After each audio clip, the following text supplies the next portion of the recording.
¿Qué tal? Nos encontramos aquí en el Hotel Iberoestar Paraíso Maya Selection y estamos nosotros muy contentos de que podamos una vez más en este año 2021 tener el próximo seminario de matrimonios. Así es, estamos emocionados por este nuevo cambio.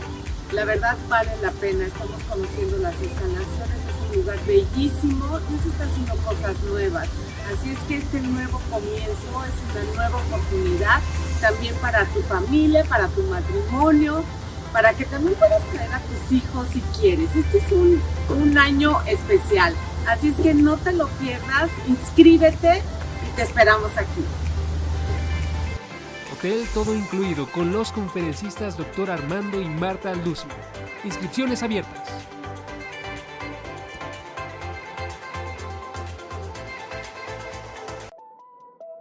La aflicción es un tema recurrente en la Biblia y común en nuestra era. Todos enfrentamos el dolor de diferentes maneras, pero Dios tiene la única respuesta. En esta serie de 69 audioconferencias comprenderás por qué sufrimos y podrás ver a Dios dentro del sufrimiento. Enfrenta la oposición con temas como enfrentando la soledad, respuestas bíblicas al sufrimiento, alcoholismo y drogadicción, enfrentando lo imposible y más. Obtén la sabiduría bíblica para enfrentar todo tipo de pruebas en este set de 69 audioconferencias con el Dr.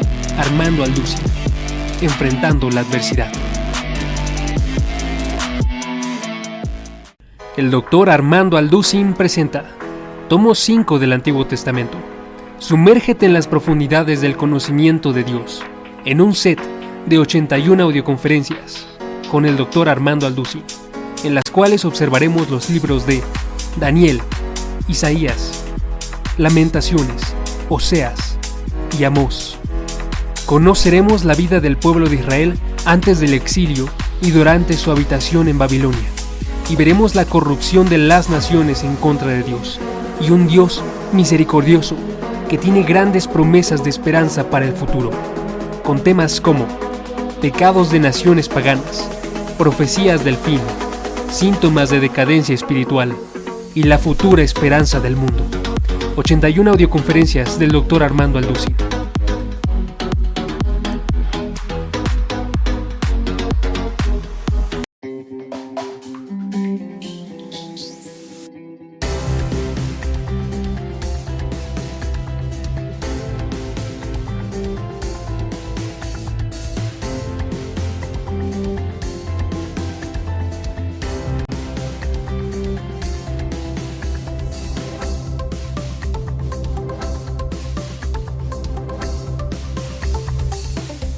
Me da mucho gusto poder continuar con esta serie acerca de las señales de los últimos tiempos y vamos a abordar ahora yo le llamo no realmente una teología, sino una falsa teología titulada la del reino, o sea, la falsa teología del reino y de la prosperidad.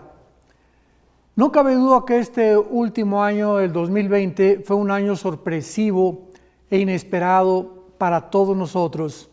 Los eventos que se desarrollaron afectaron de gran manera y de bastante profundidad a la mayoría de los seres humanos. Y para empeorar esta situación, estamos siendo testigos de la gran incertidumbre política, económica, social, militar, religiosa y cultural que nos rodea. Todos estos fundamentos que sostenían antes a nuestras sociedades están siendo derrumbados ante nuestros propios ojos porque ya no existen verdaderas democracias. Los valores morales ya a lo bueno le dicen bueno, a lo malo bueno, a lo bueno malo, ya al mal le dicen bien, al bien le dicen mal, a todos los valores educacionales también. La libre expresión está extinguiéndose en el mundo, las garantías y libertades individuales, etcétera, etcétera. En el Salmo 11, versículo 3, hace 2000 años, el rey David dijo estas palabras: si los fundamentos fueran derrumbados, ¿qué sería de nosotros?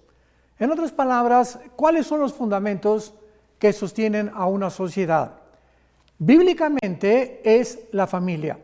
La familia y el matrimonio son el fundamento, la piedra angular más importante que existe para que una sociedad sobreviva. Todas las demás cosas que giran alrededor de una sociedad, la economía, la política, la milicia, la educación, etcétera, etcétera, son completamente adicionales. Vuelvo a repetir, esto es muy importante para que nosotros tengamos una perspectiva y una opinión adecuada acerca de lo que realmente en el mundo que vivimos tiene importancia. Entonces, cuando estos valores familiares, cuando la familia es completamente dividida, redefinida, donde la familia ya no es un hombre, una mujer con sus hijos, donde el matrimonio ya no es entre un hombre, una mujer, donde ya se autoriza ahora que pues la persona que se llame Raquel puede llamarse Luis y el que se llame Jorge se puede cambiar el nombre a Paquita. Y cuando esto ya es institucionalizado, y cuando ya se decreta o se legisla dentro de muchos gobiernos y naciones como algo normal, es cuando nos hemos dado cuenta que es el síntoma de descomposición social más grande que puede existir. Entonces, es interesante que nosotros podamos saber que también hay millones de cristianos desinformados. Así como el mundo alrededor, como Jesucristo dijo, los gentiles buscan todas estas cosas, siempre el poder, el control, el dinero, la fama, etcétera, etcétera. Pero nosotros como pueblo de Dios tenemos otra perspectiva, porque no somos ciudadanos de este mundo. Estamos esperando, como dice en Hebreos 11, los grandes héroes de la fe, que ellos confesaron que eran peregrinos, extranjeros, y las promesas de Dios las veían desde lejos, creyéndolo y testificando de que esperaban una patria mucho mejor. El cristiano es este tipo de persona, una persona que sabe perfectamente bien que todo a nuestro alrededor se va a derrumbar, que no puede sostenerse porque se encuentra detrás de todo lo que nosotros estamos viendo, la mano pecaminosa, la fragilidad con la cual nosotros hemos nacido como seres humanos. Ahora, muy bien, ¿podía Dios quedarse callado ante tal cúmulo de depravaciones y violaciones a sus santos mandamientos? Desde luego que no. Ya en el Antiguo Testamento, Dios le dijo a Israel: no te mezclarás con mujeres extranjeras, respetarás los mandamientos de Dios, amarás a tu esposa, amarás a tu esposo, serás un ejemplo para tus hijos, etcétera, etcétera. Y dice Dios, si ustedes cumplen mis mandamientos, ¿qué es lo único que Dios nos pide? Yo voy a bendecir tu casa, voy a bendecir tu matrimonio, voy a bendecir tus hijos, voy a bendecir tus alacenas, y además hallarás gracia ante mis ojos y ante los ojos de la sociedad también. Entonces es importante que nosotros nos ubiquemos y sepamos en qué clase de mundo nos encontramos. En el capítulo 24 del libro de Isaías, en el Antiguo Testamento, encontramos estas palabras escritas hace 2700 años. Veamos de qué forma hace 2700 años el profeta Isaías anunció la descomposición a la que el ser humano llegaría. Pero no solamente eso, sino que Isaías también nos revela las causas que se encuentran detrás de la descomposición humana y como ende o como consecuencia y resultado, las maldiciones de Dios.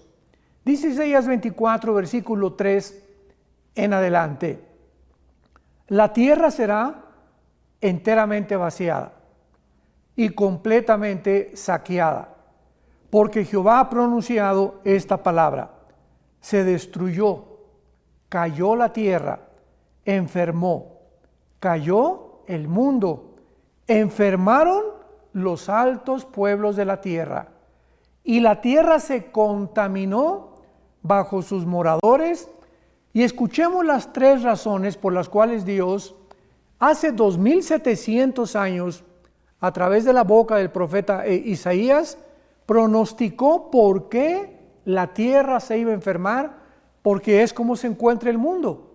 Tú y yo estamos viviendo en un mundo ya con una enfermedad terminal.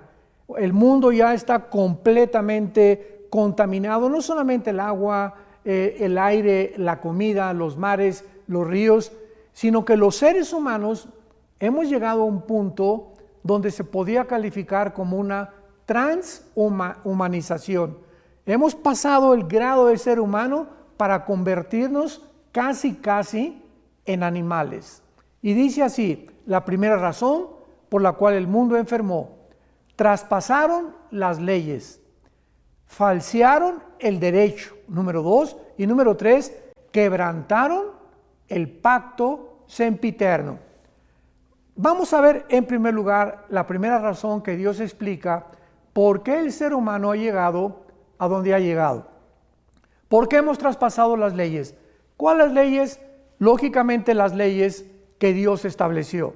Cuando Dios creó el universo, Él puso leyes cósmicas, la ley del electromagnetismo, la ley de la gravitación, la ley de las fuerzas nucleares débiles y fuertes, etcétera, etcétera. Pero también cuando nos creó a nosotros, nos puso leyes morales, porque no somos dioses. Entonces es lógico, ¿verdad?, que Dios nos pone fronteras y líneas donde nos dice: no cometerás inmoralidad, no traspasarás estas leyes que yo te he puesto, porque si tú traspasas las leyes, en este caso físicas, por ejemplo, vas manejando, ¿y para qué sirven los semáforos o las luces rojas y amarillas o verdes que el gobierno nos pone? Para decirnos que cuando aparece una ley amarilla, una luz amarilla, sepamos que tenemos que reducir la velocidad, porque viene la roja, y si te pasa la luz roja, pues estás acarreando consecuencias, o te vas a estrellar, o alguien va a chocar contigo, o vas a exponer a tu familia en un peligro tremendo, y finalmente acabarás pues o muerto o en la cárcel, y con una infracción o con un ticket o con un boleto que la policía te va a imponer. Entonces, así como hay leyes en todos lados, tanto universales como físicas y gubernamentales, hay leyes morales.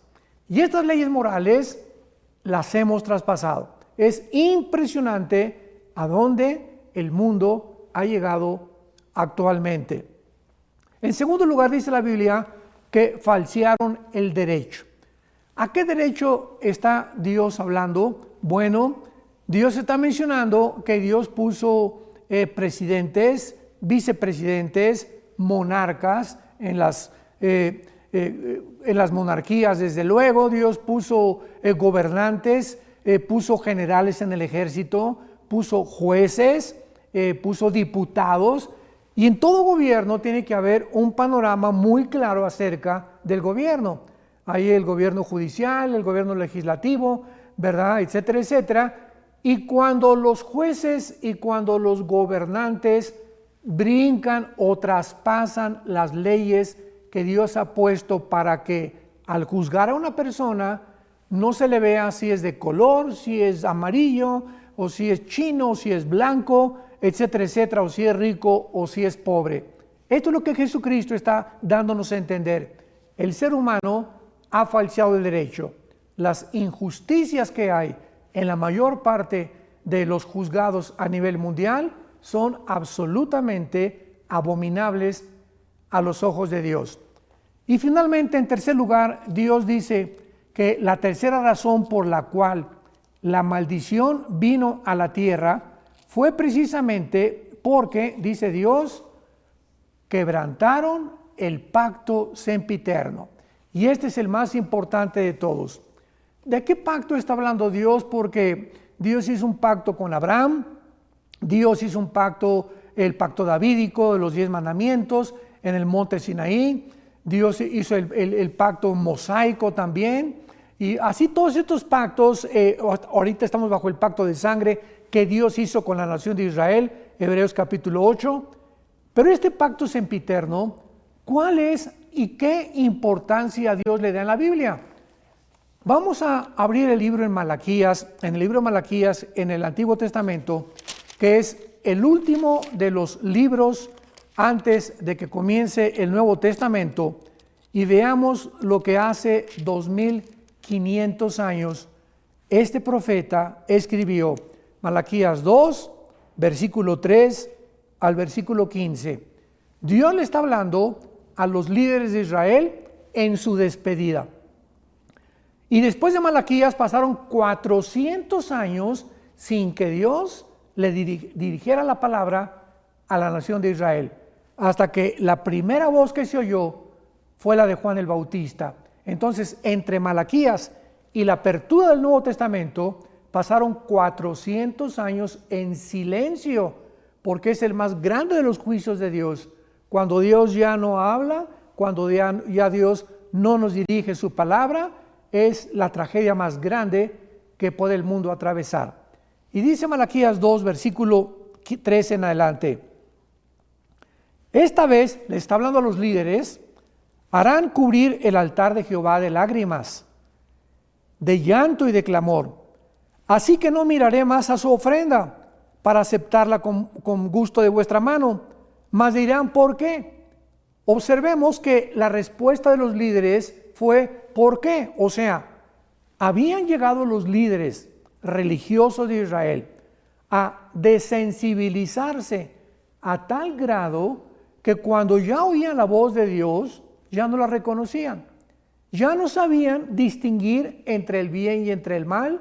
Ya no estaban conscientes de los pecados de que Dios los acusaba. Y por eso cuando Dios les dice, ahora van a venir a buscarme y vas a traer tu ofrenda y vas a poner tu mano sobre la Biblia y vas a jurar en el nombre de Dios, ¿sabes una cosa? Te voy a rechazar. Y le preguntan los líderes por qué. Escuchemos la respuesta de Dios. Porque Jehová ha atestiguado entre ti y la mujer de tu juventud, contra la cual has sido desleal, siendo ella tu compañera y la mujer de tu pacto. ¿Qué está hablando aquí Dios a los líderes de Israel?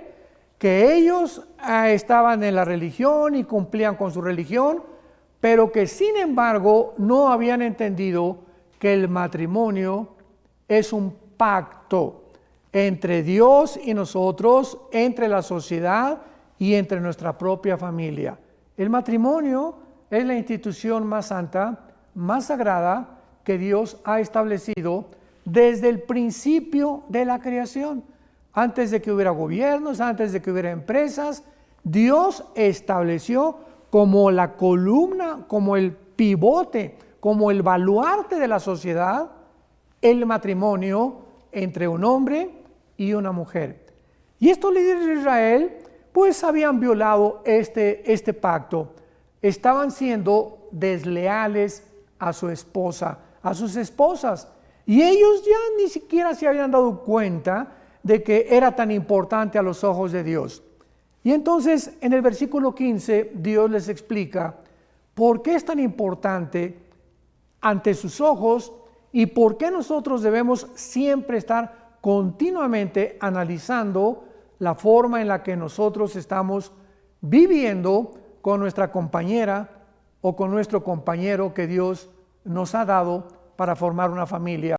Y dice así, versículo 15, ¿no hizo él uno? O sea, Dios creó al hombre y Dios creó a la mujer, y cuando nos unimos en matrimonio ya no somos dos. Somos dos como individuos, pero ante los ojos de Dios somos una sola entidad. Dios nos ve a los dos como uno. Así que si yo voy a prosperar, mi esposa va a prosperar conmigo. Si yo voy a tener éxito, ella va a estar conmigo. Si yo sufro, ella sufre conmigo. Cuando yo estoy alegre, ella está alegre conmigo. En fin, esto es a los ojos de Dios un matrimonio. Entonces dice Dios que no hizo él uno, habiendo en él abundancia de espíritu. ¿Y por qué uno? Porque buscaba una descendencia para Dios. ¿Qué es lo que está diciendo Dios? que cuando nos unimos en matrimonio, la descendencia, o sea, nuestros hijos, no son de nosotros. Nuestros hijos son para Dios. Nosotros tenemos solamente la responsabilidad de educarlos, de guiarlos, de darles los principios espirituales que Dios nos ha puesto, pero nuestros hijos son de Dios y son prestados, ¿verdad? Porque nos duran, ¿verdad? Mientras son niños están con nosotros, llegan a la juventud y se casan, forman su familia, y esa semilla que ellos van a tener, o sea, nuestros nietos, van a ser santos también, porque dice el Salmo 112, versículo 2, la descendencia de los justos será bendita. Entonces Dios está diciéndonos que Él anhela que nuestra descendencia sea bendita y que esta semilla Él la ha bendecido. Y dice más adelante, Dios, guárdense pues, cuídense en vuestro espíritu y no sean desleales para con la mujer de vuestra juventud. Esto es, regresamos a Isaías 24, versículo 5, donde Dios acusa a los seres humanos, en su mayoría, de que han traspasado el pacto de su matrimonio.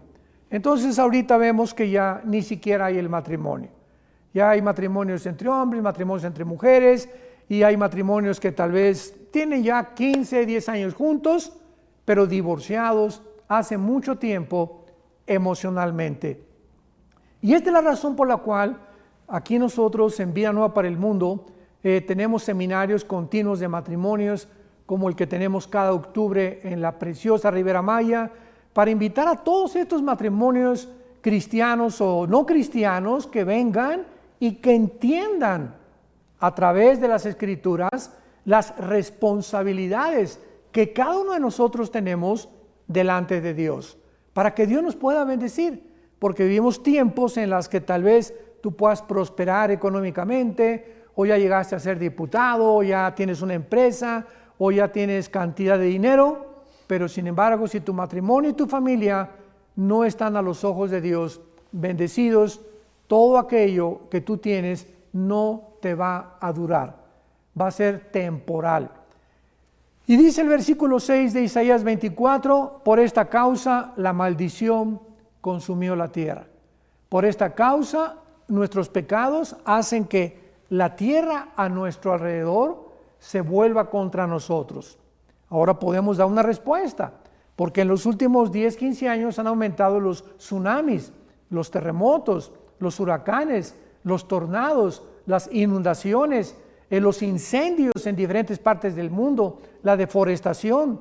Estaba leyendo en la mañana que en el Polo Norte se está deshielando con una velocidad tremenda todo aquello que mantiene el estado climático. ¿Qué le está pasando al mundo? Bueno, la respuesta está en la Biblia. El pecado del ser humano, la forma como estamos viviendo, hace que la naturaleza se vuelva en contra de nosotros. Entonces, Dios no se puede quedar callado.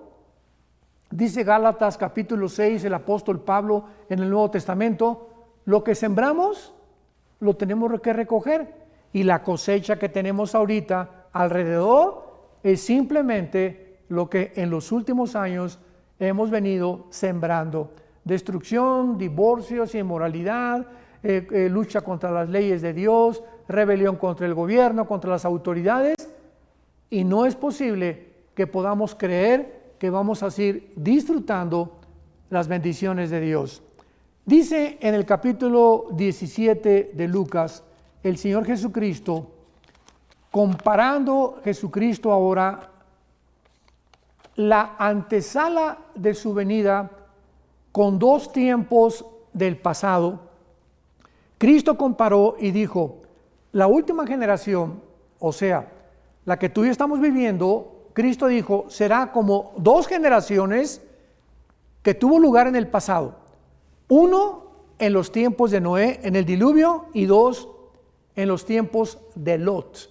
Así que Dios quiere que pongamos atención a estas dos generaciones del pasado para que sepamos y las podamos comparar si de alguna manera se relacionan con nosotros en el siglo XXI.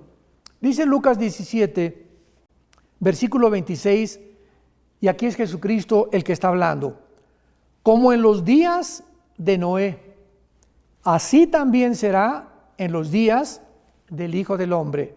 O sea, Jesucristo está diciendo, algo que sucedió en esta generación se va a volver a repetir. Como en los días de ¿quién? No de Abraham, no de David, no de Sansón, no de Salomón, no de Esther, no, como en los días de Noé. ¿Qué pasó en los días de Noé? ¿Qué está pasando en nuestra generación? Cristo lo dice, versículo 27. Comían, bebían y se casaban y se daban en casamiento hasta el día en que entró Noé en el arca y vino el diluvio y los destruyó a todos. Un momento, veamos que nos dice, en los tiempos de Noé todos fornicaban, todos eran unos degenerados, todos eran unos borrachos, parranderos y jugadores. Por eso vino el diluvio y se los llevó a todos. No dice eso, ¿verdad? Cristo no está mencionando pecados. ¿Comer es pecado? De ninguna manera. Bebían, beber es pecado, tampoco es pecado. Y se casaban y se daban en casamiento. El matrimonio es santo y bendito a los ojos de Dios. ¿Por qué Jesús entonces escoge estas actividades de los seres humanos para compararlas con la generación en la que nosotros estamos viviendo? Pero acuérdense lo que Jesucristo dijo, y no entendieron. Ahí está la clave, o sea, la generación actual vivimos, comemos y nos casamos. ¿Cuál es el pecado? Que todo esto lo estamos haciendo sin tomar a Dios en cuenta. O sea, tú puedes vivir y decir, yo bebo, me caso, no hay ningún problema, pero se nos olvida y tenemos que entender, por eso Jesús dijo, y no entendieron que la vida es más que la comida, más que beber, más que trabajar, más que estar buscando un bienestar. La vida es la palabra de Dios. Jesucristo dijo en Juan 17:3, esta es la vida eterna, que te conozcan. Vivir es conocer a Dios. Y todas las demás actividades que hagamos son secundarias. No tienen importancia porque cuando muramos, lo único que va a prevalecer es si tú en esta vida alimentaste tu espíritu, le entregaste tu vida a Jesucristo y descubriste en esta vida que era un colegio, una escuela, una preparación que Dios nos está dando para la vida eterna que Él nos ha preparado. Entonces, esto es lo que Jesucristo dijo respecto a los días de Noé, pero abordemos ahora los días de Lot. Versículo 28. Asimismo como sucedió en los días de Lot. Y vuelve otra vez Jesucristo a decir las mismas características. Comían, bebían, compraban, vendían, plantaban, edificaban, mas el día en que Lot salió de Sodoma, llovió del cielo fuego y azufre y los destruyó a todos. Así será el día en que el Hijo del Hombre se manifieste. En aquel día, el que esté en la azotea y sus bienes en casa, no descienda a tomarlos, y el que en el campo asimismo no vuelva atrás. Pero, atención, viene el último versículo que Jesucristo nos advierte. Acuérdense de la mujer de Lot. Esta historia de Lot la encontramos en Génesis 19, en el Antiguo Testamento. Y recordamos que cuando los ángeles llegaron a sacar a Lot y a su familia, los sodomitas, dice la Biblia, desde el más pequeño hasta el más grande, estaban en relaciones homosexuales. Ya para ellos las mujeres no servían para nada. Al grado que cuando Dios saca a Lot de Sodoma, recordamos que le fue a hablar a su familia y les dijo, viene el juicio de Dios, vámonos, salgámonos. Y los familiares de Lot creyeron que Lot se estaba burlando de ellos. O sea, el testimonio de Lot tampoco era tan bueno. Y finalmente Lot pudo sacar de Sodoma y los ángeles casi los arrastraron a Lot, a su esposa y a sus 2 hijas. Y cuando salieron de Sodoma, vemos nosotros que cayó sobre Sodoma y Gomorra, que fueron las dos ciudades. De ahí viene la palabra sodomita u homosexual. Cayó el fuego porque Dios no podía permitir que la genética humana y que el matrimonio continuara degenerándose y pervirtiéndose.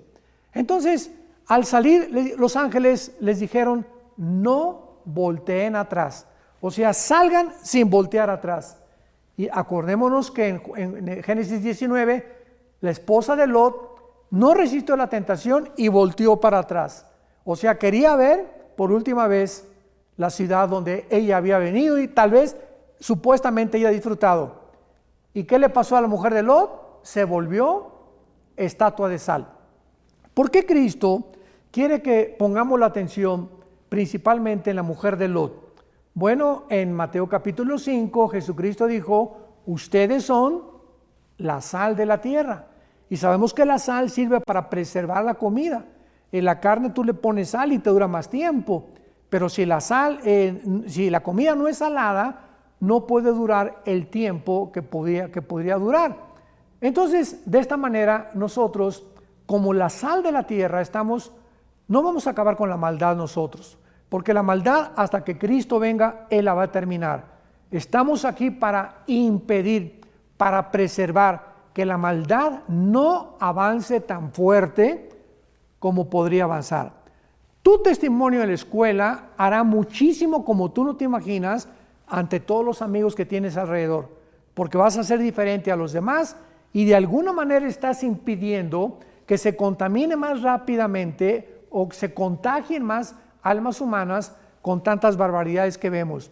Tú en tu despacho de abogados, en tu clínica de médicos, en el hospital donde tú trabajas, en fin, donde quiera que estemos, en la familia, estamos impidiendo con nuestro testimonio, con la vida de santidad que podemos nosotros vivir, que la maldad se multiplique.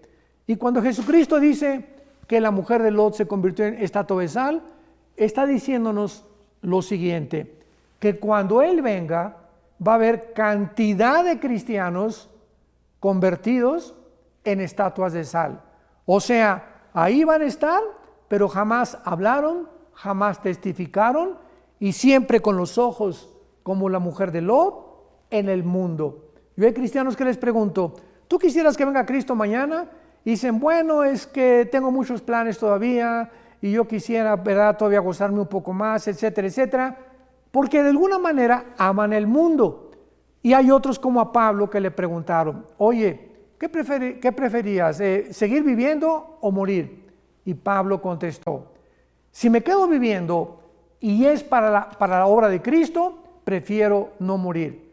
Pero si muriera, es ganancia, porque es mucho mejor la muerte para nosotros que seguir en este mundo de sufrimientos, de lágrimas, de tristezas, de decepciones, de frustraciones, etcétera, etcétera.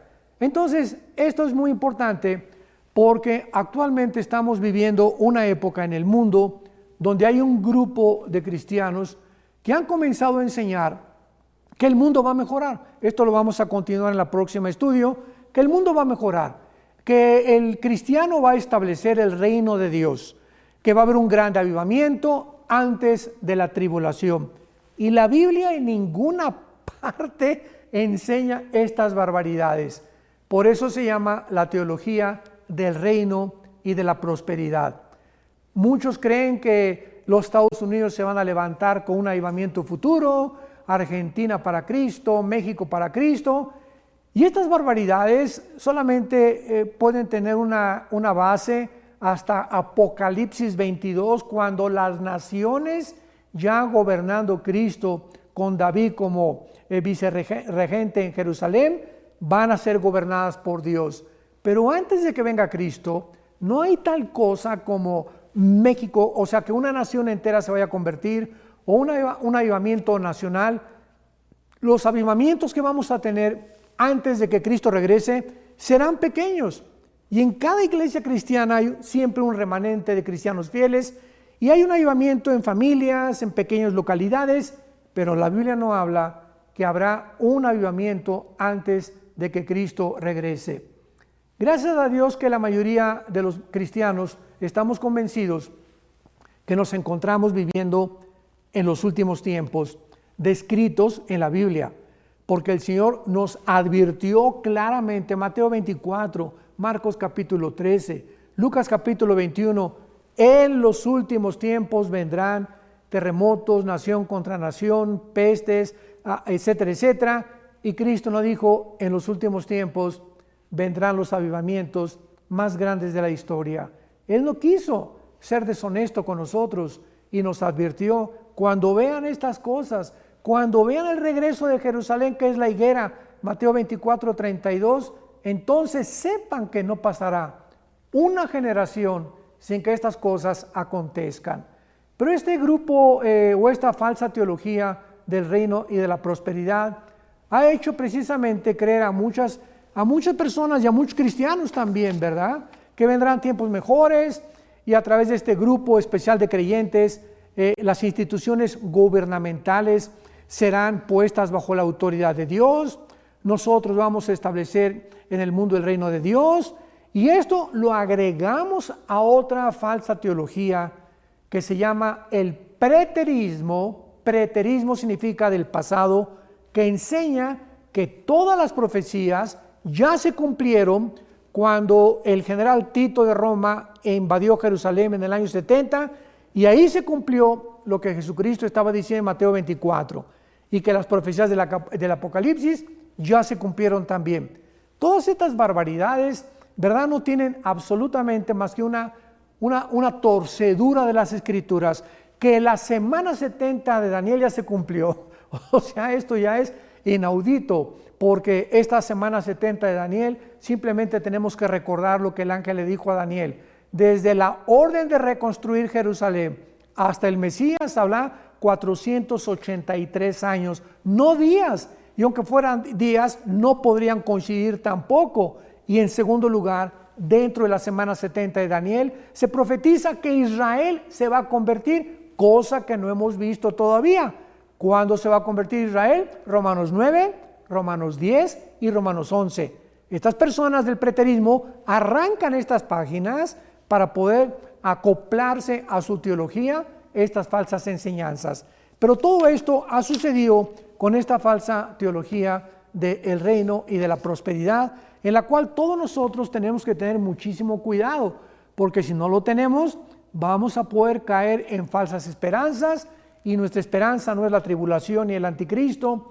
Nuestra esperanza, y en lo que podemos ser confortados, es que estamos esperando la bienaventurada esperanza y la manifestación gloriosa de Jesucristo en los aires, cuando Él venga y nos saque del mundo mientras pasa la gran tribulación, y ahí en el cielo, mientras hay los 7 años de tribulación, estaremos, 1 Corintios capítulo 3, Romanos 14, 10, en el tribunal de Cristo, donde estaremos siendo juzgados no por nuestra salvación, sino por las obras que hicimos mientras estábamos en el cuerpo. 2 Corintios 5, 10, porque es necesario que comparezcamos los cristianos ante el tribunal de Cristo para que recibamos según hicimos cuando estábamos en el cuerpo.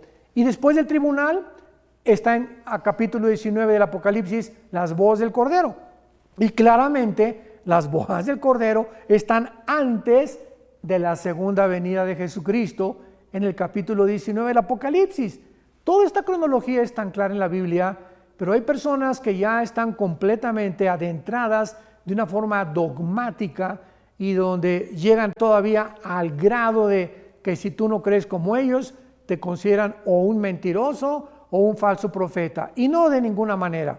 Estos que profesan la teología del reino son hermanos de nosotros, muchos de nosotros.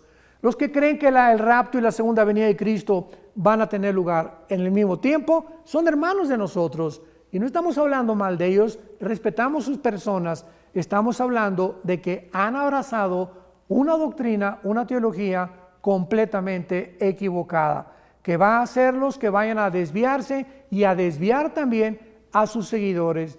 Y Dios nos ha puesto para trazar bien la palabra de verdad.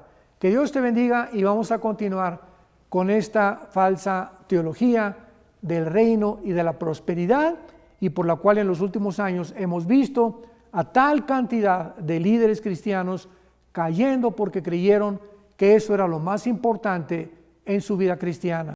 Que Dios te bendiga y que tenga mucha paz.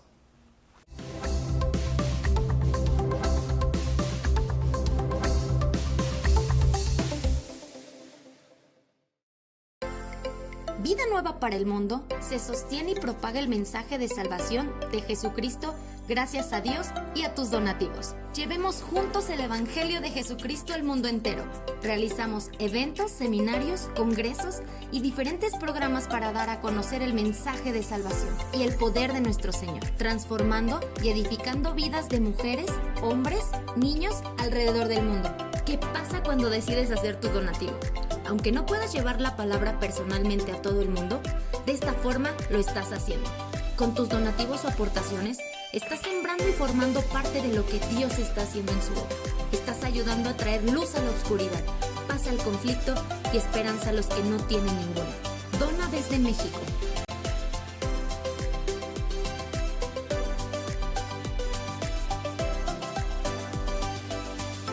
Dona desde Estados Unidos.